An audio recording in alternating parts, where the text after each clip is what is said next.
মানুষ খুন করে সরকার পতন। ঢাকার সূর্য তখন মধ্যগগন থেকে কিছুটা হেলে পড়েছে, আর বিক্ষুব্ধ ছাত্র জনতা পুরো ঢাকা শহরের দখল নিয়েছে। একদল এগিয়ে যাচ্ছে হাসিনা তৎকালীন বাসভবন গণভবনের দিকে। সরকারের অবস্থা বেগতিক দেখে শেখ হাসিনা পালালেন তার নিজস্ব রাজপ্রাসাদ ছেড়ে। স্বৈরাচারের গদির মায়া ভুলে পালাতে বাধ্য হলেন। পেছনে পড়ে থাকলো হাসিনা 17 বছরের দুঃশাসনের ক্ষত। চারিদিকে দুরাচারের প্রতিধ্বনি শুনতে পাচ্ছিল সবাই। এমন পরিস্থিতিতে হাসিনা তার বহুদিনের বন্ধু রাষ্ট্র ভারত থেকে আশ্রয় নেয়। ভারত তার জন্য ছিল এক প্রকার সোনার ডিম পাড়া হাঁস। তবে সেই হাঁস হারানোর বেদনা এবার ভারতেও অনুভূত হচ্ছে।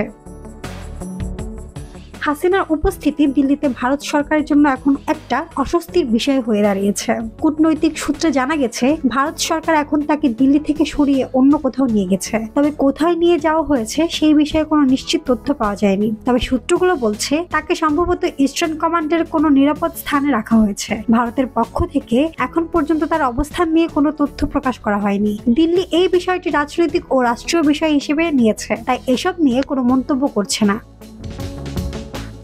ভারতীয় মিডিয়া দাবি করছে, হাসিনার ভিসার মেয়াদ কিছুদিনের জন্য বাড়ানো হয়েছে। যদিও পাসপোর্ট না থাকলেও তিনি একরকম আন্তর্জাতিক ও দেশীয় আইনকে তোয়াক্কা না করেই ভারতের সঙ্গে যোগাযোগ করে এই সুবিধা পেয়েছেন। তবে ভারতের পক্ষ থেকে শোনা যাচ্ছে, তারা হাসিনাকে রাজনৈতিক আশ্রয় দিতে আগ্রহী নয়, তারা তাকে অন্য কোনো দেশে সেফ এক্সিট দিতে চাচ্ছে।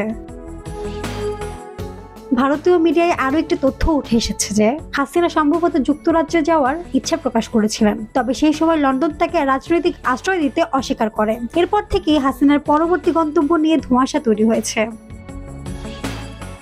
এই বিষয়টি আরো জটিল হয়েছে যখন আন্তর্জাতিক অপরাধ ট্রাইব্যুনালে হাসিনার বিরুদ্ধে গণ অভ্যুত্থান, হত্যা, গুম, ক্রসফায়ার, পিলখানা হত্যাকাণ্ড, শাপলা চত্বরে হেফাজতে ইসলামের সমাবেশে হত্যাকাণ্ডের মতো গুরুতর মানবতা বিরোধী অপরাধের অভিযোগ ওঠে। এসব অভিযোগের কারণে বাংলাদেশ সরকার ভারতকে চিঠি পাঠিয়ে হাসিনাকে ফেরত পাঠানোর দাবি জানিয়েছে। তবে ভারত এখনো পর্যন্ত এই বিষয়ে কোনো পদক্ষেপ নেয়নি।